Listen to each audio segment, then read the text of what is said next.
Boa noite, meu aluno, boa noite, minha aluna, tudo bem? Seja muito bem-vindo.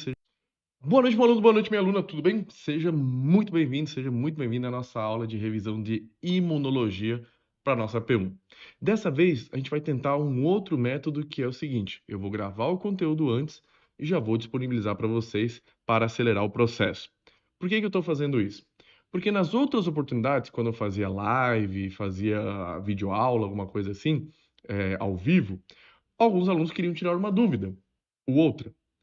E muitas vezes a dúvida do aluno destoa demais do conteúdo e faz o aluno que quer estudar perder o foco e faz até mesmo o professor perder o foco.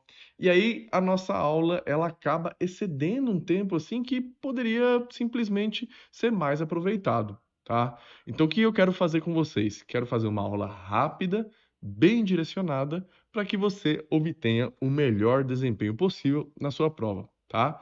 Então já agradeço aí aos que fizeram a sua contribuição. Quem também quiser participar ali, porque não pode fazer a contribuição, também pode participar, tá? Lembrando que tem que só avisar o delegado aí para eu manter um controlezinho, tá bom? Obrigado, gente. Então, vamos iniciar a nossa revisão de imunologia, beleza? Bom, para começar, temos que entender sobre a divisão do sistema imunológico, ou seja, como que ocorre a divisão da proteção do meu corpo. Vamos lá, então?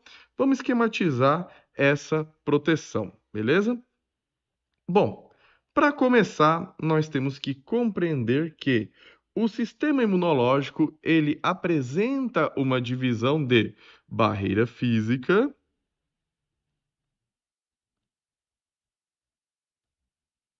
sistema inato e sistema adaptativo. Ok? Temos que compreender que essa é a divisão inicial dos meus mecanismos de defesa. Eu tenho uma barreira física, eu tenho um sistema imunológico chamado sistema inato e eu também tenho um sistema imunológico chamado sistema adaptativo. Beleza? Bom, vamos começar então citando as características dessa barreira física. Vamos lá? Bom, para começar, a barreira física, ela é composta pela nossa pele. A pele intacta, assim intacta, ela é impermeável, ok? E ela serve como proteção contra micro-organismos que por acaso possam tentar invadir ali a nossa corrente sanguínea, ok? O problema é que muitas vezes a gente pega e lesiona essa pele, facilitando a entrada dos micro-organismos, tá? Nós temos também a nossa mucosa. Na mucosa, nós temos vários mecanismos de defesa, podendo dividir esses mecanismos em defesas físicas e defesas químicas. Quando se trata das defesas físicas, você percebe que a estrutura da mucosa, o formato do epitélio, as células que compõem esse epitélio podem favorecer mecanismos de defesa, como, por exemplo, a presença de cílios. Os cílios vão movimentar o muco ali, trazendo a proteção, ok? Você tem que imaginar que o muco nada mais é que uma rede de proteção, ok? É como se fosse uma rede protetora, uma rede de captura, uma rede de pesca ali, que eu jogo em cima dos micro-organismos para poder, assim, controlar estes micro-organismos, beleza? Bom, temos também ali a produção de substâncias como defensinas. As defensinas são substâncias que apresentam toxicidade direta sobre o micro-organismo, tá? Você sabe tão bem quanto eu que, por exemplo, no intestino nós temos as células de Panet que fazem essa proteção ali nesse ponto, beleza? Então, mantendo ali a mucosa saudável, a mucosa protegida, nós temos também algumas defesas, tá? Bom, além da pele, além da mucosa, nós temos também o peristaltismo. Sim, o peristaltismo é um mecanismo de defesa do nosso corpo. Eu sempre falo para vocês, crianças, quando o nosso organismo deseja expulsar alguma substância estranha das nossas vias gástricas, vias digestivas, o que ele faz? Ou ele estimula uma emese, um vômito, ou ele causa uma diarreia, tá? Então sempre vai ter essa necessidade de expulsão de algum agente estranho, um micro-organismo estranho, alguma coisa ali, beleza? Bom, dando sequência, vamos agora entender essa divisão entre sistema inato e sistema adaptativo. Então vamos fazer aqui nesse canto para o seu resumo ficar legal. Lembrando que esse resumo que eu estou montando aqui, eu vou enviar para vocês, tá? Vou enviar assim que terminar essa gravação, beleza? Bom, então temos aqui sistema inato e temos também o sistema adaptativo. Deixa eu só dar um zoom aqui. Sistema adaptativo.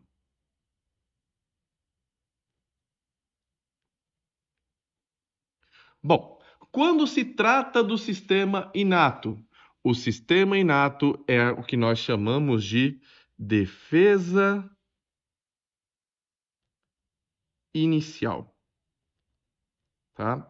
O sistema inato nada mais é que a nossa defesa inicial. Enquanto que o sistema adaptativo é a nossa defesa especializada. Ok? Então, o que você tem que lembrar? Que quando se trata do sistema inato, nós podemos até mencionar que ele é inespecífico,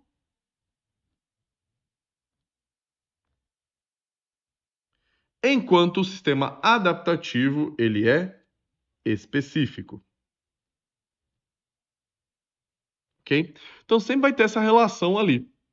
O sistema inato, ele vai ter uma correlação de ser inespecífico, ele ataca todo mundo que apresenta alguma substância estranha. O sistema adaptativo, ele não, ele já é mais específico, beleza? Deixa eu puxar aqui mais para não ficar em cima do quadro. Bom, o sistema inato, ele tem como principal representante. Quando tu fala assim de sistema inato, tu já pensa em células com capacidade fagocítica, fagócitos, tá? São os fagócitos que compõem ali principalmente o sistema inato, ok? Quando se trata do sistema adaptativo, a sua composição está mediada geralmente por linfócitos. E para a gente ser bem específico, linfócito T, linfócito B. A composiçãozinha básica ali do sistema adaptativo, beleza? Bom, outra característica, outro comparativo muito importante sobre o sistema imunológico inato adaptativo. O sistema inato, ele é composto, ou melhor, ele reconhece os padrões moleculares, moleculares associados a patógenos, que nós chamamos de PAMPs, tá? PAMPs, padrões moleculares associados a patógenos.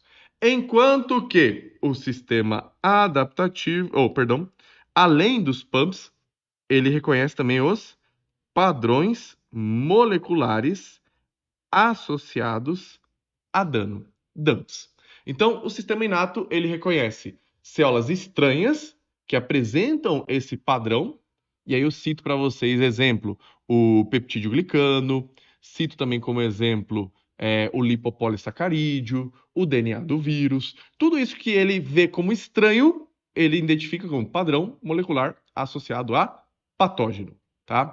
Os DAMPs, padrão molecular associado a dano, faz referência às células do organismo, às células próprias, que sofrem algum dano irreparável, tá?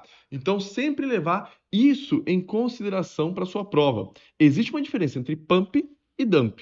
E muitas vezes o avaliador tenta fazer você se confundir ali nessa parte, tá? Bom, ainda no comparativo, o sistema adaptativo, ele apresenta a capacidade de reconhecer antígenos. Antígenos, ok? Temos aí mais um detalhe muito importante sobre as diferenças entre os sistemas imunológicos. O sistema inato, ele apresenta uma memória que nós chamamos de memória limitada. E essa informação é atual, tá? Se você pegar o professor Giovanni de 2019, 2020, 2018, ali mais ou menos, ele vai te dizer que o sistema inato não tem memória, tá? Não tem memória. Porque era isso até então. Hoje, nós sabemos que existem alguns macrófagos que apresentam essa capacidade de potencializar a sua resposta imunológica. Então, nós dizemos que eles têm memória, o sistema inato tem memória limitada, ok? Enquanto que o sistema adaptativo, ele apresenta memória elevada. Ou seja, quando eu falo que um sistema imunológico tem uma memória limitada, eu estou fazendo referência ao fato que a resposta imunológica é a mesma. É a mesma. Ele pegou a bactéria X hoje, a resposta vai ser Y. Vai ser a mesma, tá? Aí, isso falando do sistema inato. Quando se trata do sistema adaptativo, ele sempre vai potencializar a resposta. Ou seja, hoje ele pegou a bactéria X. Daqui a um mês ele pega de novo. A resposta não vai ser a mesma, vai ser muito mais forte, tá? E sempre vai potencializar. E sempre vai potencializando ali a sua resposta, ok? Então, só recapitulando, quando se trata de memória, o sistema inato, ele tem uma memória limitada. A resposta imunológica dele sempre vai ser a mesma, a mesma. Quando se trata do sistema adaptativo, a resposta imunológica dele vai sempre ser potencializada, ficar mais forte, ok? Bom, vamos lá. Tranquilo até aqui? Tranquilo? Lembrando que, se você tiver alguma dúvida, você pode voltar ao vídeo tranquilamente ali e vou acabar repetindo tudo, tá? Bom, agora o que eu vou fazer com vocês? Eu vou falar da composição celular. Composição celular, ou melhor, de como é composto cada sistema. O que compõe o sistema inato e o que compõe o sistema adaptativo, beleza? Vou só fazer um negócio aqui que vai ser esquematizar melhor, tá? Coisa rápida aqui, só enquadrar para ficar mais bonitinho, tá? Mais estético ali para os seus estudos, tá bom? Bom, vamos lá então, vamos começar a trabalhar sobre a composição do sistema imunológico. Vou fazer nesse cantinho aqui para aproveitar o espaço. Primeiramente, o sistema imunológico, ele inato, né, vai ser composto inicialmente por neutrófilos. Neutrófilos.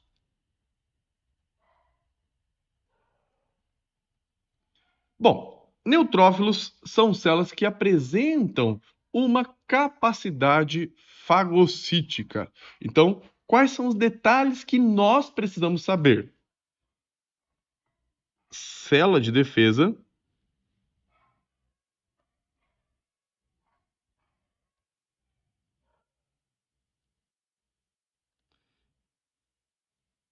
que temos em maior concentração. Opa! Então, neutrófilos são as células de defesa que nós temos em maior concentração, tá? Temos que lembrar também que eles são células circulantes,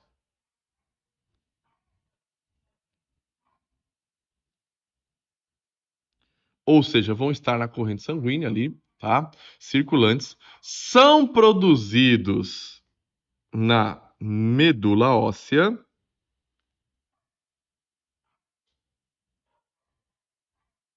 ok? A produção de neutrófilos ocorre na medula óssea, principalmente à base de células tronco hematopoéticas. Opa, eu estou escrevendo em espanhol já.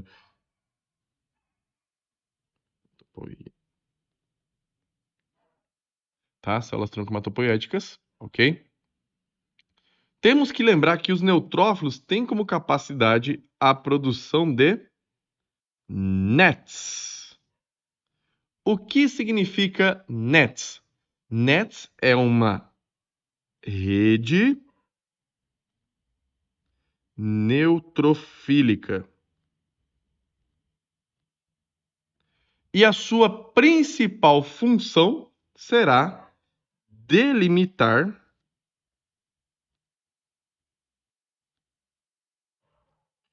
a infecção. Então, quando se trata de NETs, nós temos que lembrar, de neutrófilos, né? Nós temos que lembrar que eles têm a capacidade de formar essa rede neutrofílica para delimitar a infecção, ok? E a gente fez aquele exemplo em sala de aula, né? De duas pessoas brigando e aí a criançada vai lá, faz aquela rodinha para não permitir que ninguém fuja dessa briga, beleza? Então, quando se trata de neutrófilos, são células que têm capacidade fagocítica, ok? Abundante, é a célula que nós temos em maior concentração, mas também é a célula que mais morre dentro do meu organismo, tá? Então, são algumas das principais características dele. E o neutrófilo, ele é especializado para reconhecer padrões moleculares associados a patógenos, PAMPs, beleza? Bom, vamos para outra célula, vou puxar uma nova página aqui. Já temos a página 1 aqui do nosso resumo. A outra célula importante do sistema imunológico inato é o macrófago. Macrófago, você sabe tão bem quanto eu que nós podemos abreviar o nome dele. Como que nós abreviamos? Dessa maneira, tá? Bom, quando se trata de macrófagos, são células fagocíticas,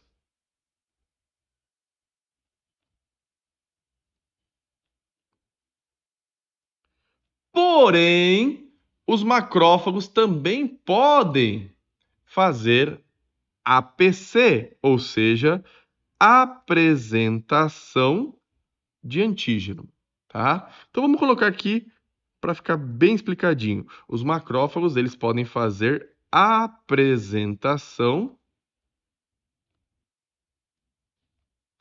de antígenos. Eles podem acabar apresentando antígeno ali, por exemplo, para células dendríticas já maduras. Ou, desculpa, eles podem apresentar antígenos para linfócitos T já maduros. Beleza?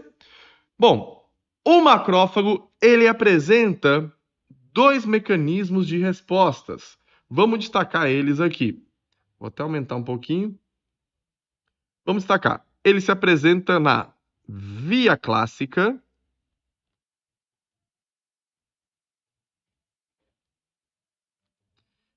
e também se apresenta na via alternativa. Bom, criança, você sabe tão bem quanto eu que a via clássica se resume à função principal do macrófago, que é a fagocitose. Enquanto que a via alternativa, ela se resume à reparação de tecido. Então, vamos lá, só para recapitular. A via clássica do macrófago, via clássica, o que ele sempre faz? Fagocitose, ok? Fagocitose.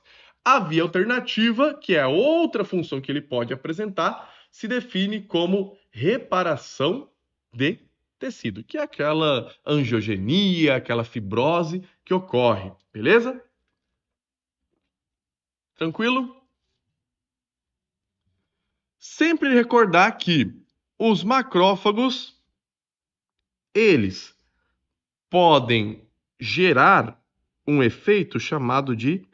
Eles podem sofrer um efeito chamado de piropitoses.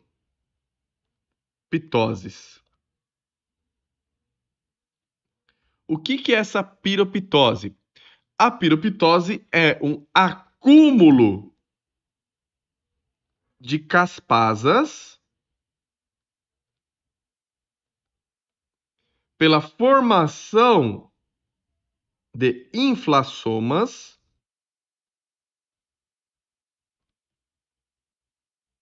que vão resultar na explosão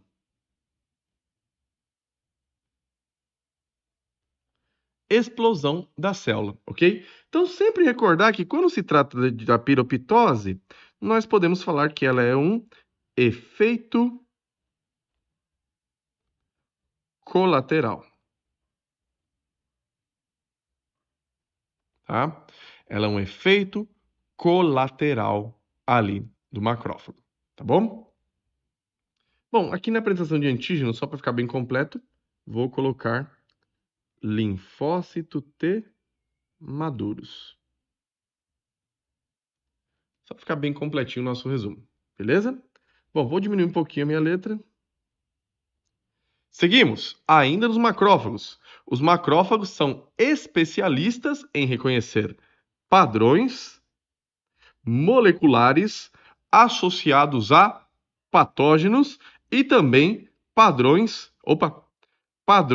moleculares associados a dano. O macrófago ele reconhece tanto pump como dump, ok? Então, alguns professores eles até falam assim, os macrófagos são como se fossem os grandes lixeiros ali do nosso organismo, ok? Ainda no macrófago, tá? Tem muito detalhe aqui sobre esta célula. Nós temos que lembrar sobre a origem dele. Então, vou puxar aqui nesse canto para ficar mais interessante ali a relação do espaço, ok? Então, aqui, origem do macrófago. Bom, o macrófago ele pode se originar na medula óssea.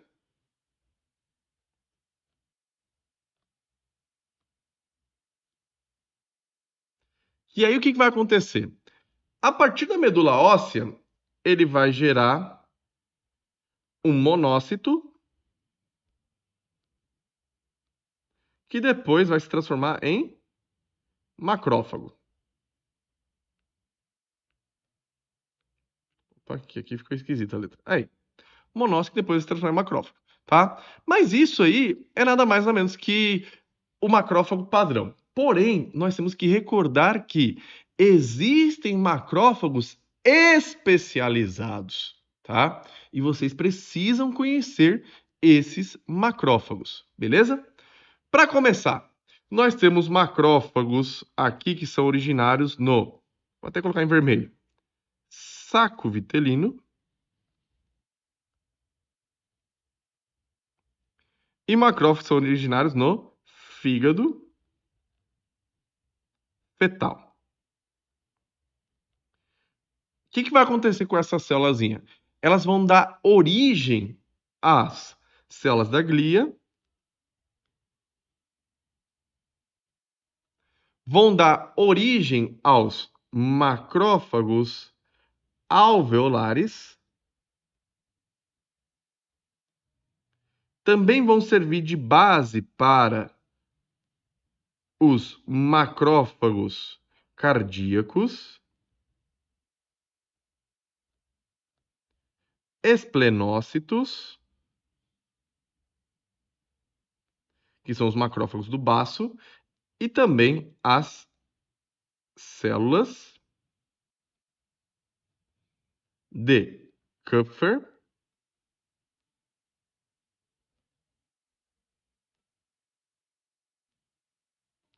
Kupfer é com um P e dois Fs. Kupfer. E também células da lâmina própria.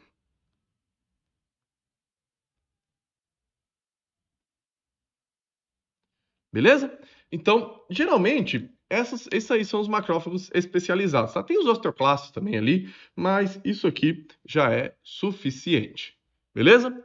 Bom, temos que recordar que sempre teremos estes macrófagos, tá? E eles são fixos, macrófagos fixos. Beleza? Ao contrário do monócito, que ele é circulante e vai dar origem ali, após ele entrar no tecido, ao macrófago, tá bom? Bom, ainda no sistema inato. O sistema inato é enorme, né? Composição do sistema inato. Deixa eu passar aqui, vou usar esse espaço aqui de baixo. Vou fazer em outra cor para ficar destacado um pouco. Fazendo esse verde aqui. Ou melhor, num roxo. Células dendríticas. As células dendríticas nós podemos abreviar como CD. Tá? CD, ok? O que nós temos que saber? Que as células dendríticas, elas são a nossa principal apresentadora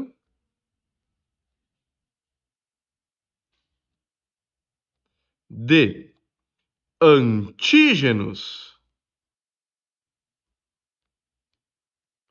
Antígenos ao linfócito T virgem.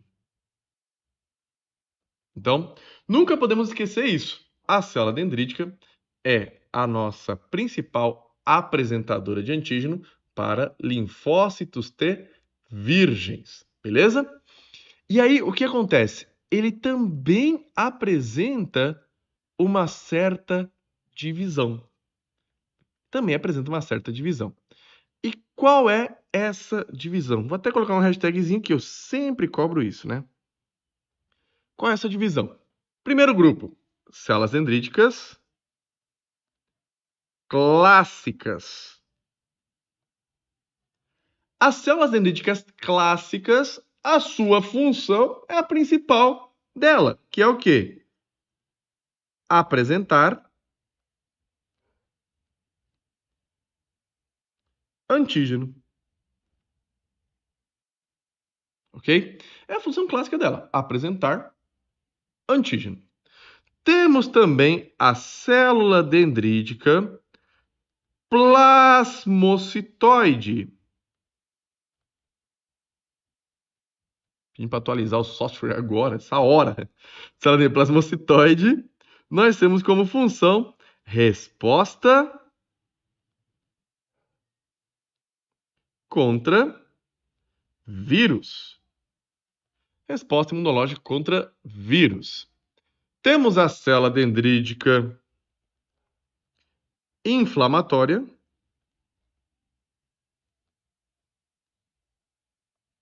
que vai ter como função, pelo amor de Deus, né? Não precisa ser nenhum gênio da imunologia, inflamação. E temos também as células dendríticas. Vou fazer um D mais bonito aqui só.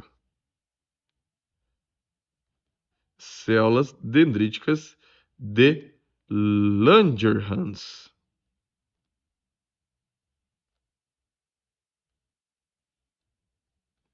Que são nada mais nada menos que as células dendríticas especializadas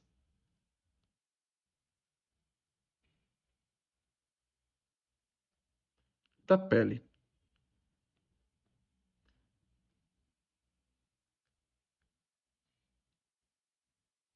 Beleza? Então, essa é a divisão ali da célula dendrítica. Sempre lembrar que as células dendríticas, a sua função é capturar antígenos e apresentar, ok? E as células dendríticas, elas capturam o antígeno por meio da fagocitose. E como eles apresentam a mesma origem quase dos monócitos macrófagos, as células dendríticas têm capacidade fagocítica, ok? Então, sempre lembrar ali essa situação, tá? Bom, vamos falar também aqui de outra célula muito importante, que é os mastócitos. Vamos lá? Deixa eu fazer em outra cor para destacar. Vou fazer nessa cor aqui, que eu não sei o que cor é. Mastócitos.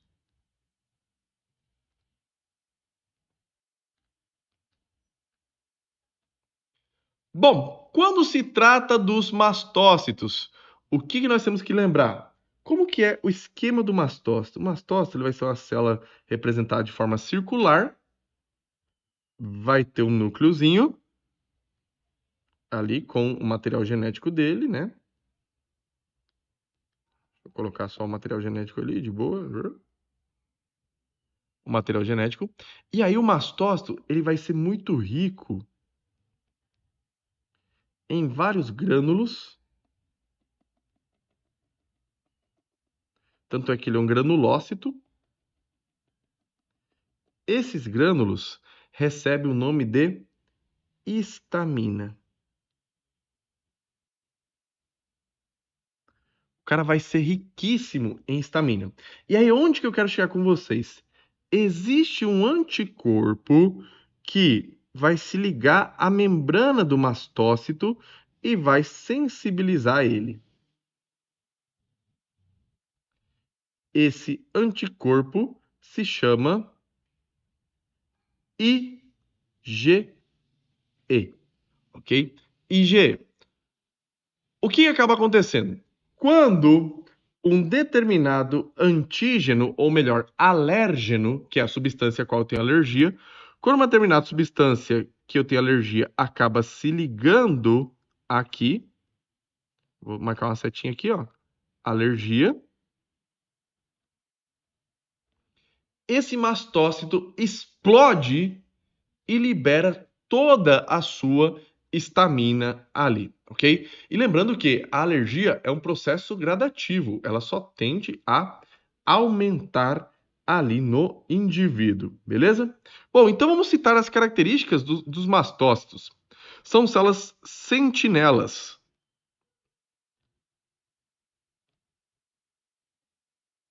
ou seja, fixas.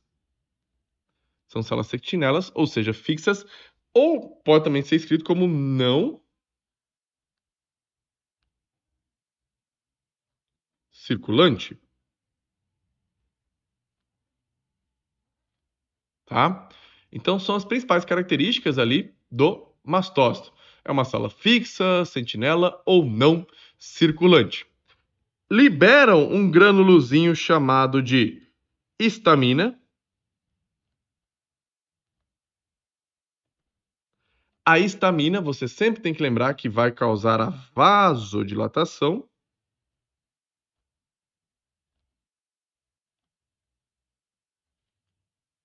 Opa.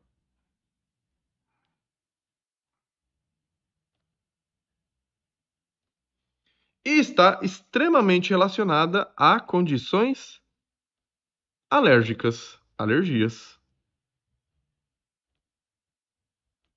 Beleza? Então são essas as características principais do mastócito, tá? Seguimos ainda nas células que compõem o sistema imunológico. Vou fazer aqui do lado do mastócito, o irmão dele. Vou contrastar em azul. Basófilos.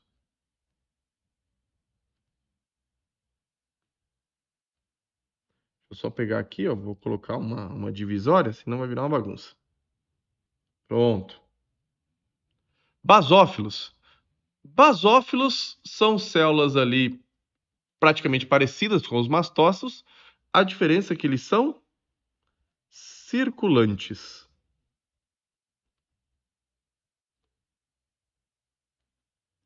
Circulantes. Eles vão estar presentes ali na circulação, beleza? Nós temos os basófilos em menor concentração, é a célula de defesa que nós temos em menor concentração.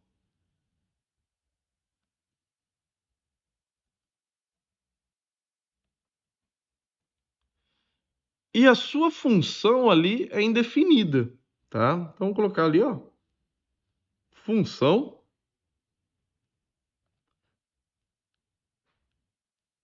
indefinida. A gente não sabe muito bem para que serve essa célulazinha ali, beleza? Então, infelizmente, acaba sendo muito limitado o nosso conhecimento em referência aos basófilos, tá bom? Bom, seguindo, vou pegar outra cor aqui para destacar mais. Eosinófilos.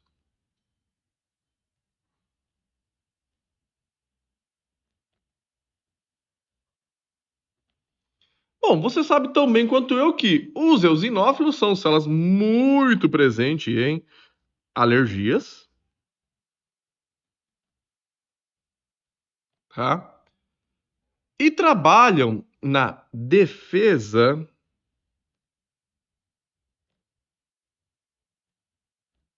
contra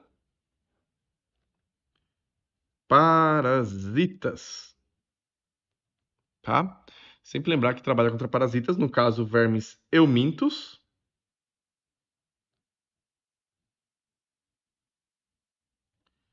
que podemos chamar também aqui de vermes, né? Vermes. En español decimos gusanos, por ejemplo, gusanos. E aí um detalhe que eu sempre falo para vocês, ó. Tem capacidade fagocítica. Sim, eosinófilos fazem fagocitose, porém não são muito eficazes nesse processo, tá? Tem que sempre recordar que sim, os eosinófilos são células que têm uma certa capacidade fagocítica, tá? Tem uma certa capacidade fagocítica, mas não são muito bons nisso, ok? Detalhe muito importante ali sobre essa célula, tá bom? Bom, ainda no sistema inato, a gente não saiu do inato, vai demorar um pouquinho para ser o sistema inato, né? O capítulo 4 é enorme. Linfócito TNK. Linfócito TNK. Qual é a função ali do linfócito TNK? A principal função é matar células. Que tipo? Bom, ele vai matar as infectadas, vai matar as alteradas, vai matar as tumorais. Então, sempre lembrar que quando se trata do linfócito TNK, nós temos essa relação dele eliminar células alteradas. Porém, ó, vou anotar aqui num cantinho dele, ó. Vou escrever aqui em cima, puxar uma seta, ó. Não faz fagocitose. Lembrar sempre que o linfócito TNK não realiza fagocitose. Poxa, professor, como que ele mata então os invasores? Ele mata liberando uma substância chamada perforina. Libera essa substânciazinha chamada perforina. E ele reconhece nas nossas células uma moléculazinha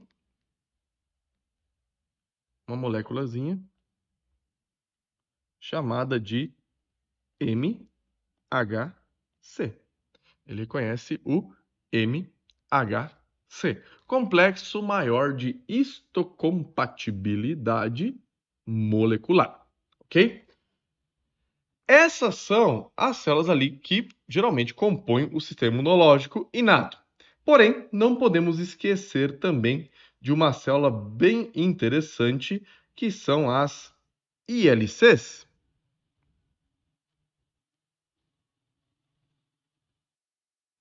ILC significa células linfocíticas do inato, ok? Células linfocíticas do inato. E aí alguns alunos perguntam assim, pô, professor, mas o que diferencia as ILCs dos linfócitos ali do sistema adaptativo? Para começar, as ILCs se diferenciam pela ausência de receptores de células T, tá? A ILC não apresenta TCRs, ok? Não tem receptores de células T, ok? E nós temos 3 ILCs. Vamos fazer aqui no cantinho para aproveitar o espaço. ILC 1, ILC 2, ILC 3. Bom, para começar, a ILC 1 ela vai ter como função resposta contra vírus. A ILC2 vai ter como função resposta em alergias.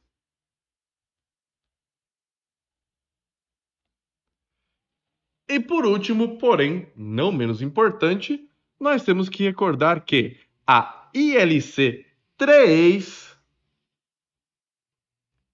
vai ter como mecanismo ali a imunidade de barreira, tá? Imunidade de barreira, beleza? Deixa eu ir no cantinho ali. Aí, ó, imunidade de barreira. Vou abrir uma nova página. Ainda no sistema inato, enorme, né? Sistema adaptativo é rapidinho. Vamos falar agora do sistema complemento.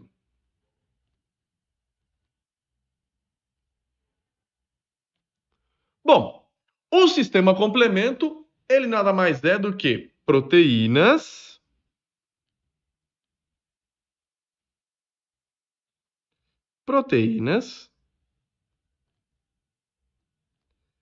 plasmáticas. Proteínas plasmáticas que auxiliam ali na resposta imunológica. Podemos chamá-las também de proteínas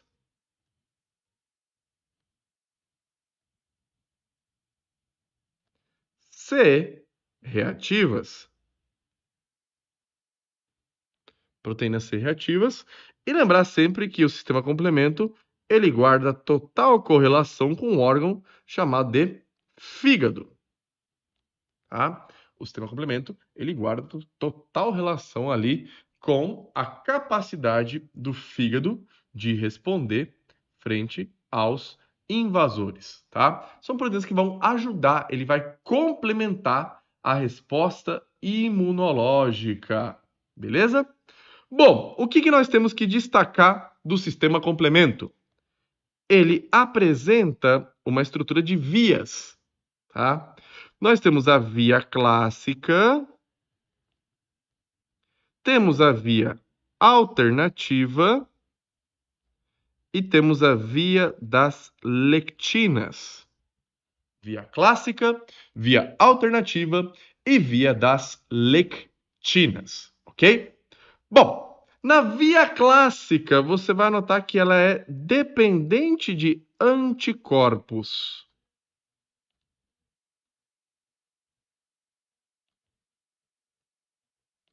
Totalmente dependente de anticorpos, beleza?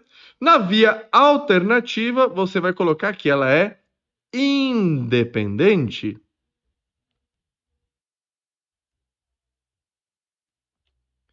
E na via das lectinas, você vai destacar que ela depende de um açúcar chamado de manosa. ok? O que diferencia, na verdade, o sistema complemento é só o seu início. Porque daqui para frente é praticamente a mesma coisa, tá bom? Então vamos lá. A primeira reação do sistema complemento é liberar uma proteína chamada C3. C3. E essa proteína C3, ela vai ser quebrada em duas partes. C3A, que vai ser uma parte menor, e C3B, que vai ser um fragmento maior, tá? A proteína C3A, ela vai estar relacionada a uma inflamação aguda, o início de uma inflamação. A proteína C3B vai estar correlacionada ali a uma reação que nós vamos chamar de opsonização. Opsonização. Ok? Proteína C3A, inflamação aguda. Proteína C3B, opsonização. A opsonização é aquele lá, o temperar que a gente fala, né? É aquele processo por onde. Vamos desenhar aqui rapidinho? Vamos fazer um esqueminha aqui, para dar um zoom para ficar bem pequenininho. É por onde... Opa, ficou feio. Aí.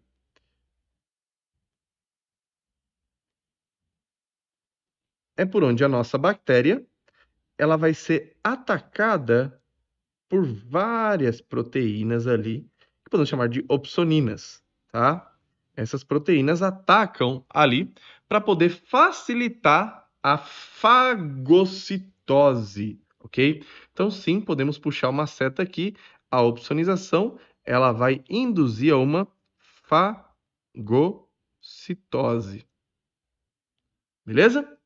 Essa é a primeira reação. E sempre lembrar que inflamação serve para o recrutamento.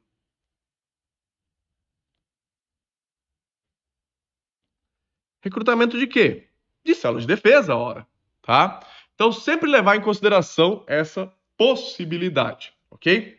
Bom, você sabe tão bem quanto eu que um processo infeccioso é uma coisa muito forte. É uma invasão massiva de micro-organismos. E aí, muitas vezes, a proteína C3 não dá conta de opsonizar todo mundo para poderem ser fagocitados. E aí que entra outra proteína chamada de C5, onde vai se quebrar também em C5A e C5B. A C5A, você sabe tão bem quanto eu que vai levar a mais inflamação.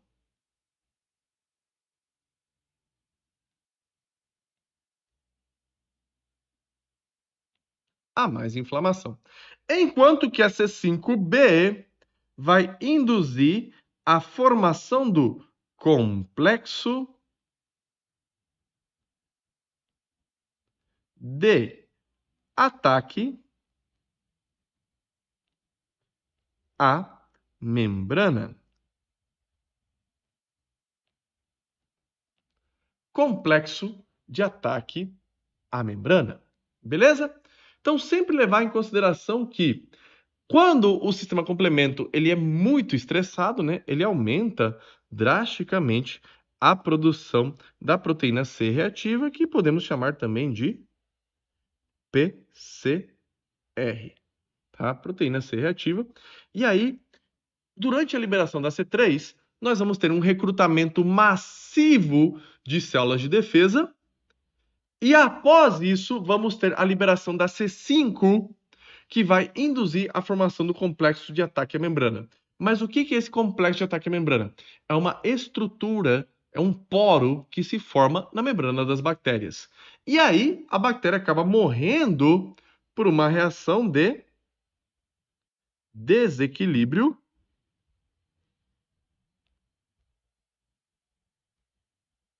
osmótico. Belezinha?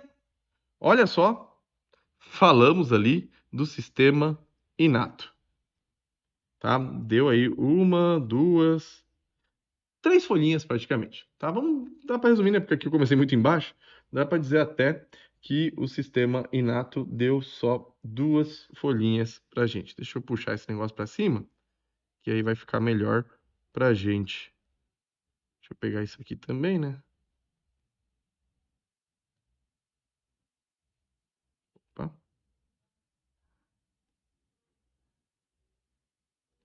Deixa eu só pegar tudo aqui, gente, senão vai ficar um espaço vazio ali que poderia ser melhor aproveitado.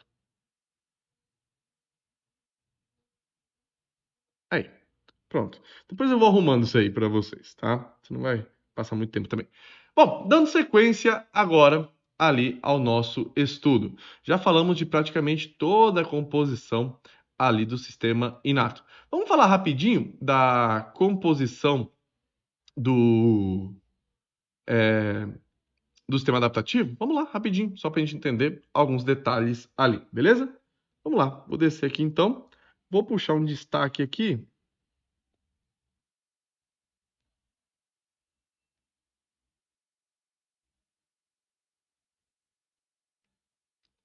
Sistema adaptativo. Bom, como que é a composição do sistema adaptativo? Ele é composto por linfócitos. Beleza? Linfócito. E aí, você sabe também quanto eu. Linfócito T e linfócito B. Linfócito T, você sabe que ele se divide em T, CD4, que vai ter como função guiar a resposta imune, e TCD8, que vai ter como função matar células alteradas.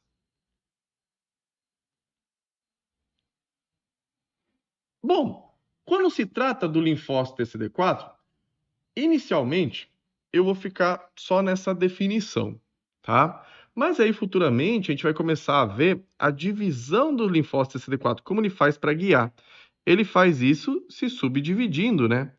Em linfócito TH1, linfócito TH2, linfócito TH17, linfócito T folicular humano, linfócito T regulador, tá? Então, tem uns detalhezinhos ali, ok? Temos também outros linfócitos que a gente menciona, assim, menção honrosa, linfócito TH9 e linfócito TH22. Tá? Esses dois últimos, não vou dizer que eles não são importantes para o sistema imunológico, mas eles não são estudados de forma profunda ali durante o ensino da imunologia, tá? Mas isso aí não vai cair, eu só estou colocando para vocês já, para vocês irem adaptando, né? Aproveitando ali o tempo, né? Linfócito TCD8 também pode receber o nome de citotóxico.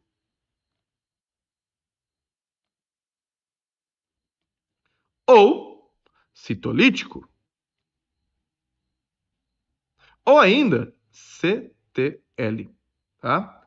É a mesma coisa ali para definição de uma única célula, beleza? Bom, e aí agora a gente precisa falar rapidinho do linfócito B. O linfócito B, sim, eu ensinei alguns detalhes para vocês. Então vamos ver esses detalhes agora? O linfócito B, ele é produzido na medula. Se origina na medula, pelo amor de Deus. E aí você tem que lembrar que a sua função vai ser sempre produzir anticorpos, tá? Produzir anticorpos, que além de produzir anticorpos, eles servem como APCs, células apresentadoras de antígenos. Então, olha que interessante a ação dessa célulazinha, beleza? Bom, Ainda no linfócito B, como que ocorre a sua linha de sucessão ou sua linha de evolução? Vou puxar uma setinha aqui. Como eu já falei para vocês, ele se origina na medula, que vai derivar em um linfócito B virgem, que vai gerar duas variantes após reconhecer o antígeno. São elas plasmoblasto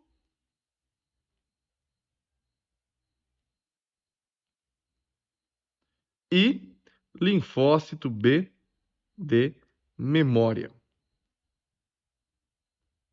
Ok?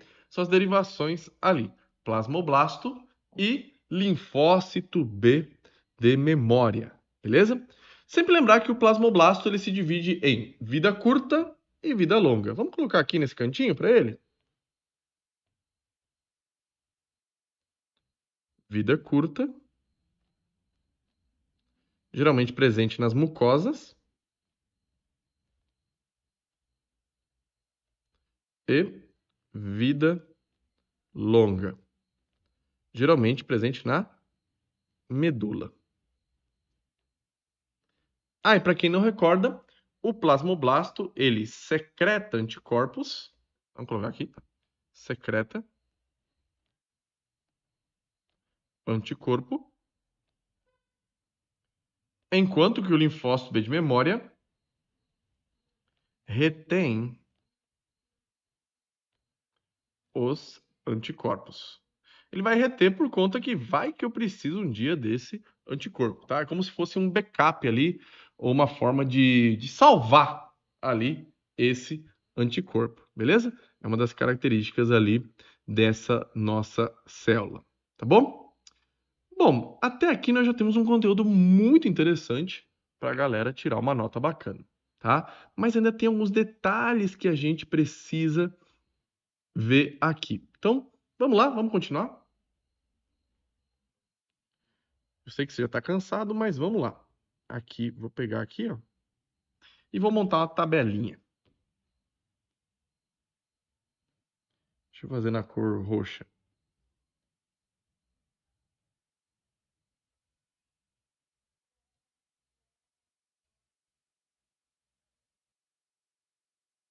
Aqui.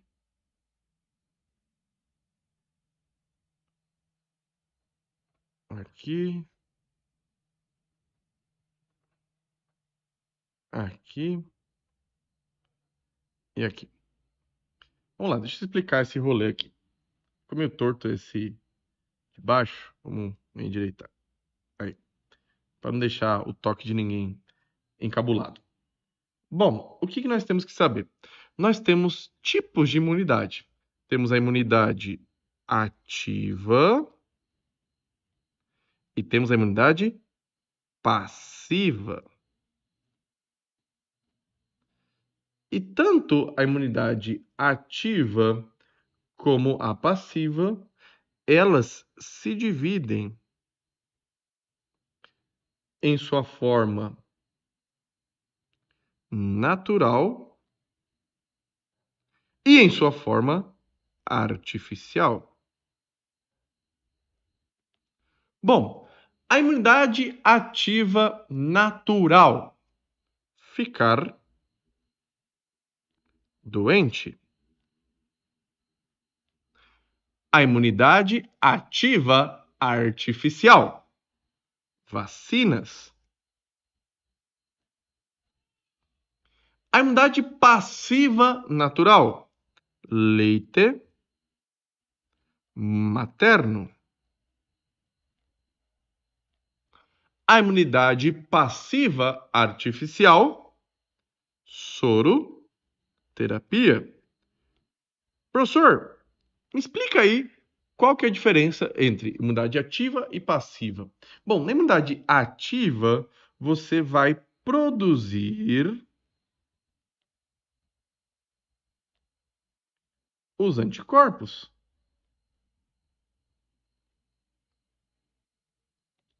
A imunidade passiva, você vai receber anticorpos. Então, são uns detalhezinhos ali entre a imunidade ativa e a imunidade passiva, tá? Outro detalhe importante também. A imunidade ativa, ela vai ser permanente. Como os anticorpos você produziu, eles ficam contigo. A imunidade passiva vai ser temporária. Os anticorpos ali, eles vão embora depois de pelo menos temporária, tá? Então, um detalhezinho muito importante sobre imunidade ativa e imunidade passiva, beleza? Bom, vamos falar agora então dos receptores, tá? Lembra? Receptores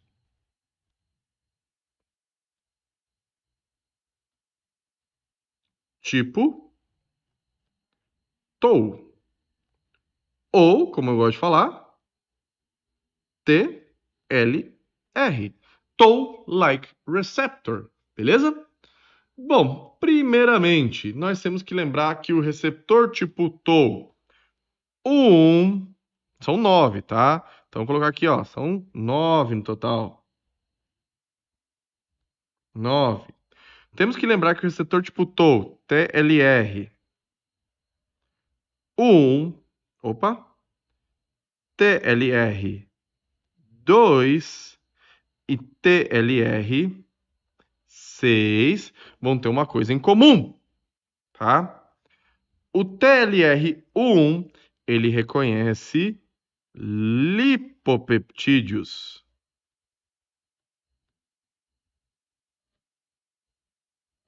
de bactérias. O TLR2 reconhece peptídeo glicano, que você sabe muito bem que tem bactérias gram-positivas. O TLR tipo 6 reconhece, né? Vou colocar aqui também no nome, mureína. Reconhece o lipopeptídeo glicano. E esses 3 receptores aqui, ó, eles são para bactérias gram-positivas, tá? Depois, temos o receptor tipo TOL, TLR4, que vai reconhecer LPS, que é de bactérias gram-negativas, tá? Aqui tem um pequeno errozinho ali, não é um erro assim, mas um detalhe, tá? Que geralmente na microscopia óptica, as bactérias gram-positivas, né, elas ficam mais azuladas e as bactérias gram-negativas, elas que ficam mais roxas ou avermelhadas. Então, deixa eu só corrigir isso para não ficar uma coisa esquisita, né? Então, vamos lá, rapidinho aqui. Vamos deixar tudo roxinho para ele.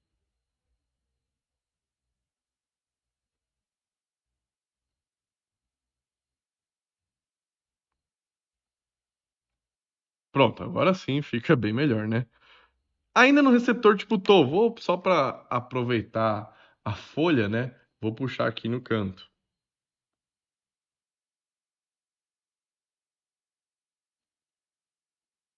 Puxar aqui no cantinho. O TLR5. O TLR5, pô, ele reconhece flagelos.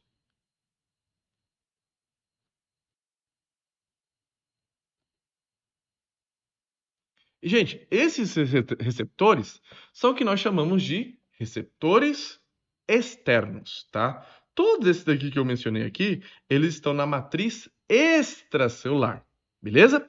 Mas também temos que falar dos receptores que se encontram na matriz intracelular. Então, vou colocar aqui, ó, externos. Vou puxar uma nova página. Os receptores internos. Vou tentar fazer outra cor aqui.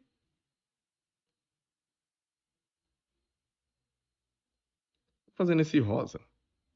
Os internos nós temos aqui o receptor TLR3,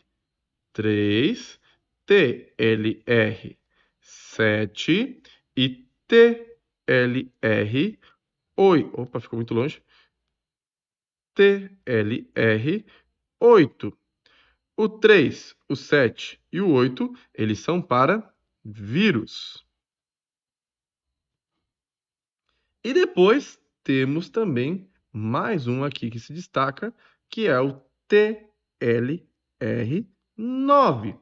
O receptor tipo TOL9, ou Toll-like Receptor 9, ele serve para bactérias,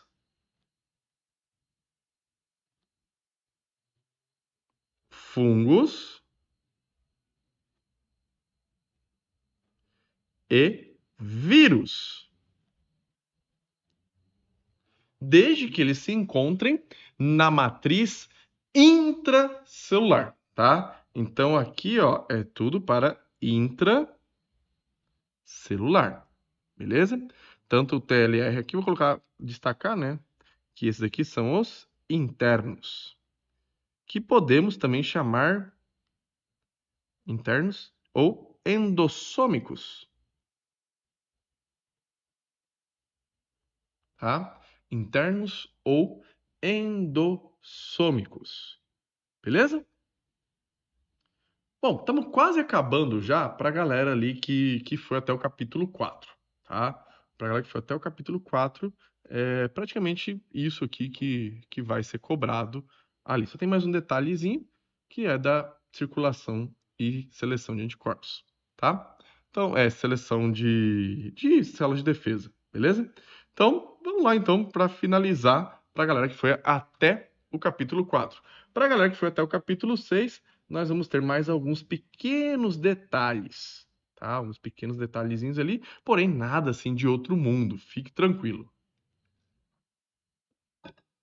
Bom, vamos lá então. Temos algumas moléculas que eu pedi para vocês anotarem. TNF, interleucina 1 e interleucina 6, certo? O TNF é o principal, é o alfa, né? Tem vários, mas o que a gente estuda aqui agora vai ser o alfa. O TNF, a interleucina 1 e a interleucina 6, você vai colocar, ó, como citocinas ou sinais inflamatórios.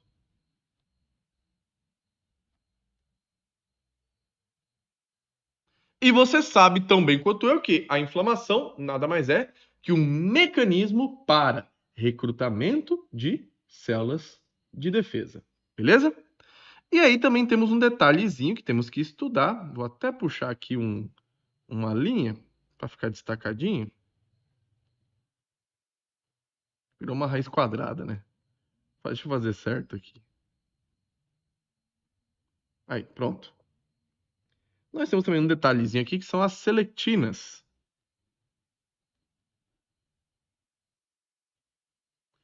As selectinas, nós temos ali elas. A E-selectina,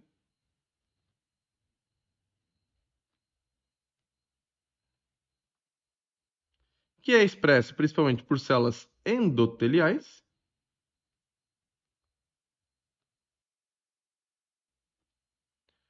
Temos a P-selectina,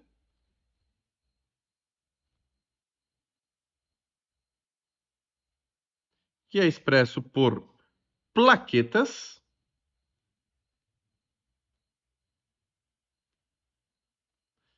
E por último, temos a L-selectina,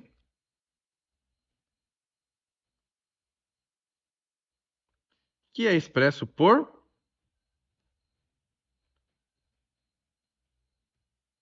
leucócitos. Então aqui é só um mero detalhe ali que a gente tem que acabar lembrando, tá? Deixa eu puxar ali para cima para ficar de boa.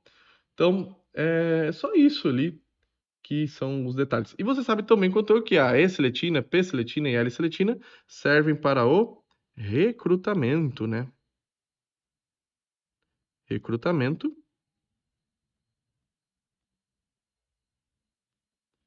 induz a uma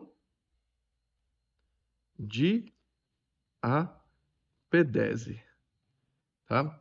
Recrutamento, célula de defesa, que vai resultar ali em uma diapedese. Mais um detalhezinho ali para quem vai até o capítulo 4, que é a recirculação, vou fazer em outra cor. Recirculação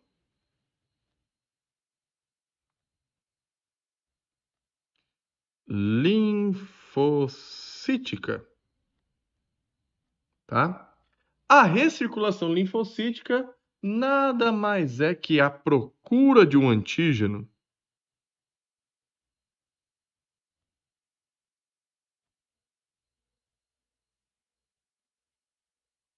a procura de um antígeno, ou melhor, a procura por um antígeno, né? A procura por um antígeno. E ela é feita por linfócitos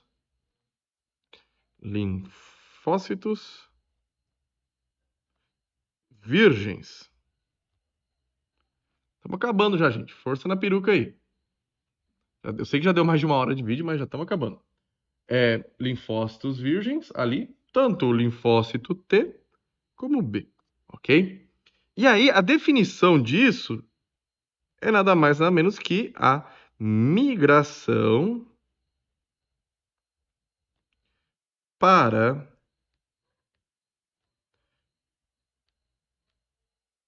uma zona com mais antígenos. Beleza? Belezinha, belezinha? Tranquilo, tranquilo, tranquilo? Bom, essa é a parte ali que vai ser para quem foi comigo até o capítulo 4, tá? Agora, quem continuou, foi até o capítulo 5 e 6, vai ver mais alguns detalhes, tá? Então, pausa o vídeo lá, vai tomar uma aguinha rapidinho que eu já vou te explicar. Bom, vamos falar agora dos anticorpos, então. Vamos destacar a função dos anticorpos. Lembrando que isso é para a galerinha aí que foi até o capítulo 5 e 6. Mas aqui é tranquilo, tá, gente? É coisa rápida mesmo, é bem simples, beleza? Então vamos lá. O primeiro anticorpo que nós vamos destacar é a nossa querida IgA, tá? IgA. Você tem que se lembrar que a IgA é o anticorpo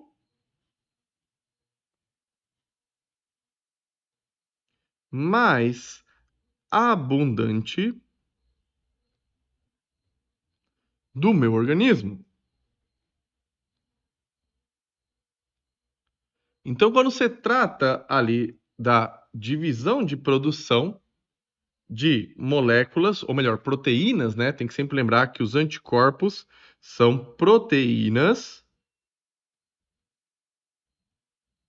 Quando se trata da produção de anticorpos, o anticorpo que a gente mais produz é a IgA, beleza?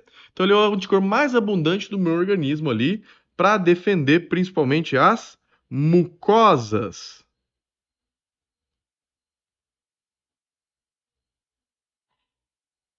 Ele protege as minhas mucosas, ok? Bom, e aí nós temos que recordar que a IgA, ela apresenta uma divisão, onde nós temos a IgA1 e IgA2. Ela tem essa subdivisão aí, ok? A IgA1 é o anticorpo que nós vamos encontrar na minha mucosa respiratória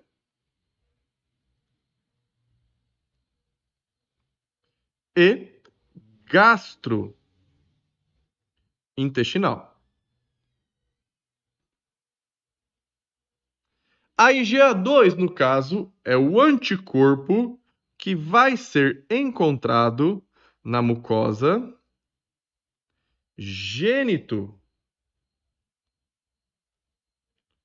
urinária e respiratória também.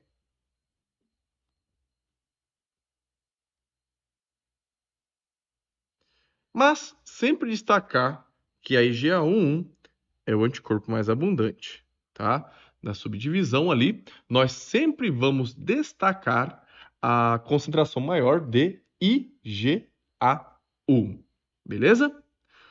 Bom, ainda nos anticorpos, vou fazer de outra cor, nós temos a nossa querida IgM, ou imunoglobulina M, ou imunoglobulina Mi, ali.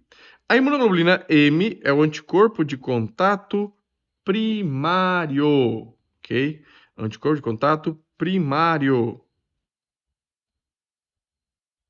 Quando eu entro a primeira vez em contato com algum micro-organismo, o anticorpo que vai ser produzido é a IgM, beleza?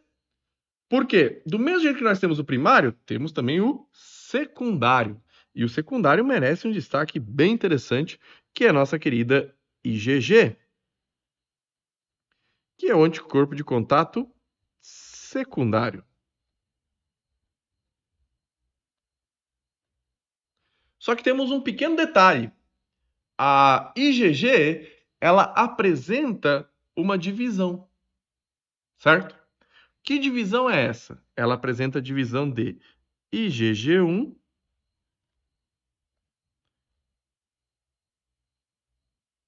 IgG2, IgG3, IgG4. Ela tem essa divisãozinha que talvez a gente encontre um pouquinho de dificuldade. Mas vamos lá, vamos facilitar o rolê? IgG1, ele corresponde ali, pelo menos em concentração, na concentração de 65. Não vou cobrar esse número, né? Mas vamos lá. Deixa eu deixar mais fino a pontinha aqui. 65 a 75%, ok? E a IgG1, ela é o anticorpo especializado para bactérias com cápsula,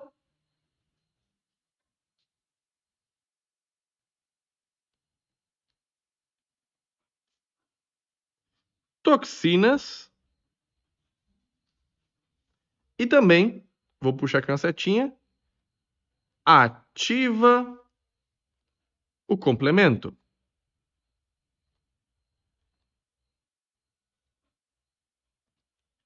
Temos a IgG2. O que a IgG2 vai fazer?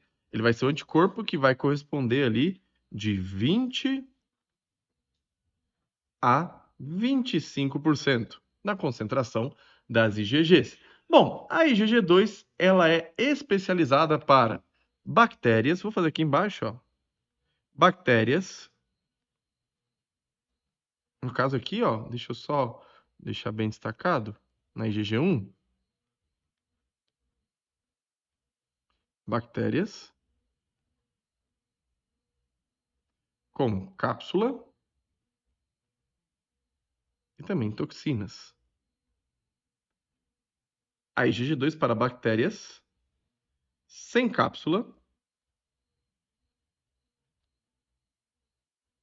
vírus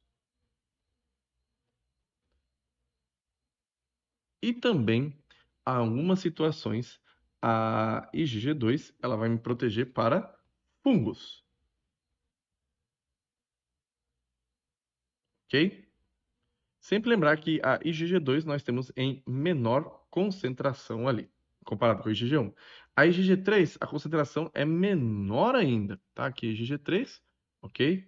Nós temos ali uma concentração aproximada de 5, isso aí varia de pessoa para pessoa, obviamente, 5% a 8%. E a IgG3, ela vai ser responsável por trazer resposta contra algumas toxinas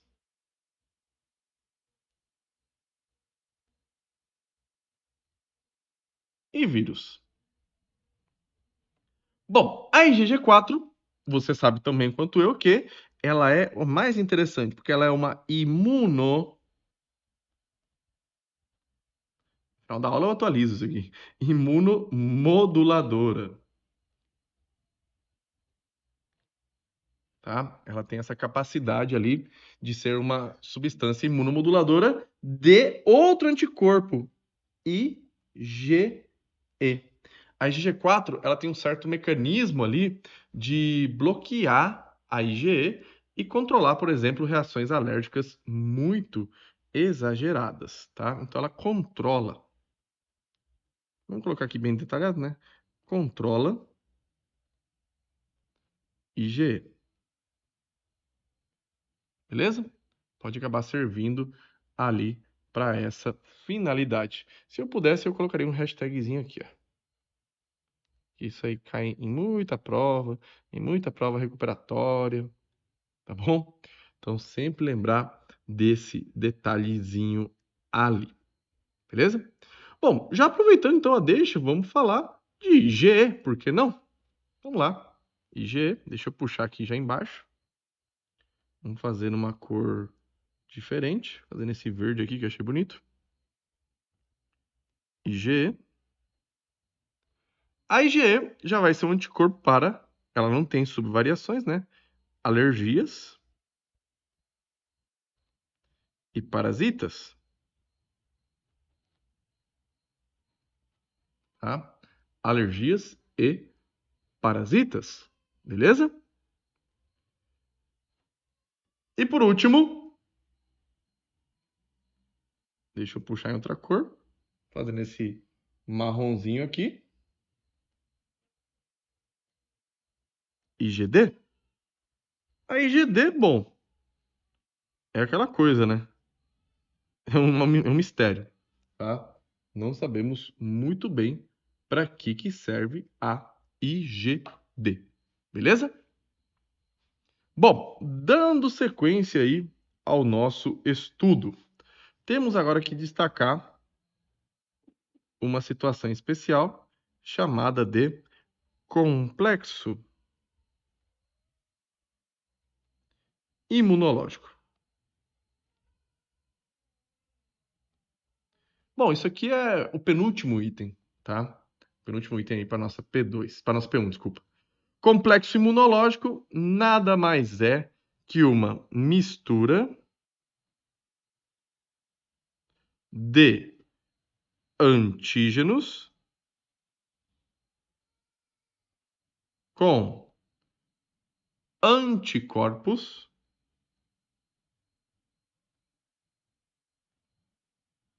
que formou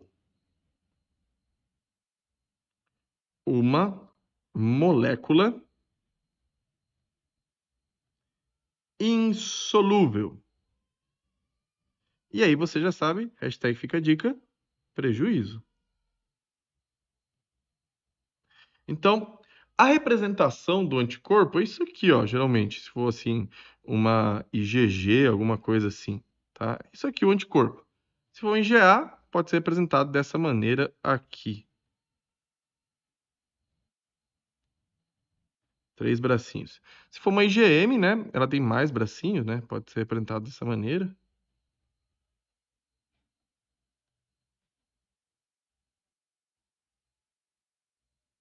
Tá?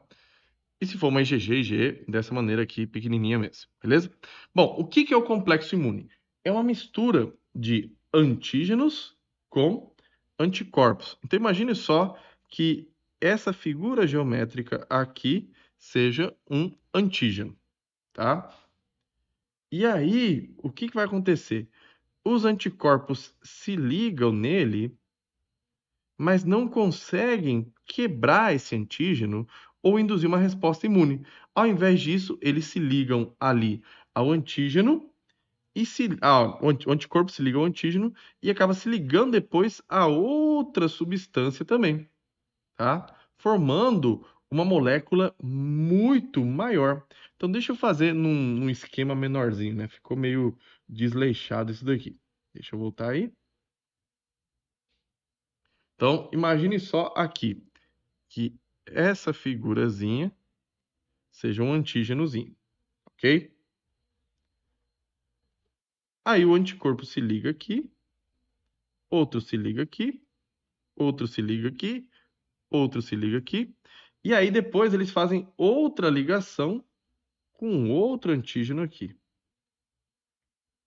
Tá? Acaba se ligando ali. E aí, novamente, anticorpos vem se ligando aqui, anticorpos vem se ligando aqui e vai aumentando. Opa, acabei esquecendo de tirar essa configuração. Vai se ligando aqui, vai se ligando aqui. Tá? Então vai formando uma molécula grande, uma molécula insolúvel. Antes era uma molécula pequena, certo? Que sairia na urina de boa, seria quebrado. Agora não. Agora é uma molécula grande e insolúvel que causa lesão renal, lesão endotelial e também resposta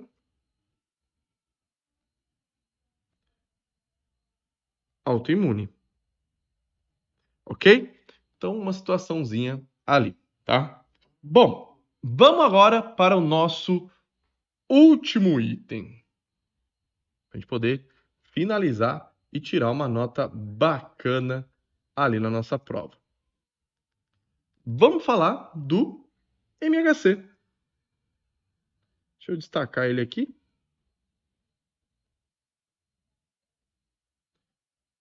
Opa, que letra bizarra. MHC. É bem fácil, tá? Eu só quero a definição. Não quero muito detalhe.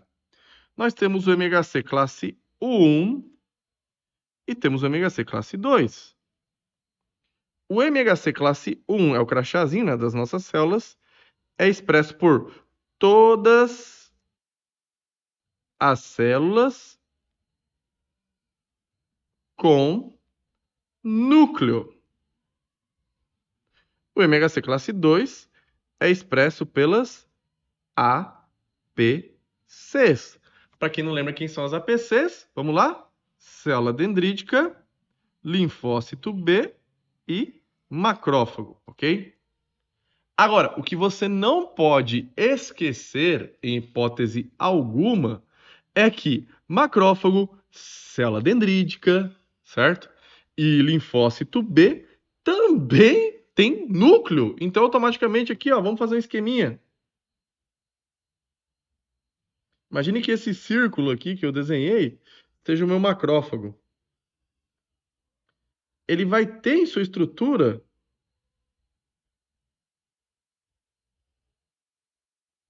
o MHC classe 1 e vai ter em sua estrutura também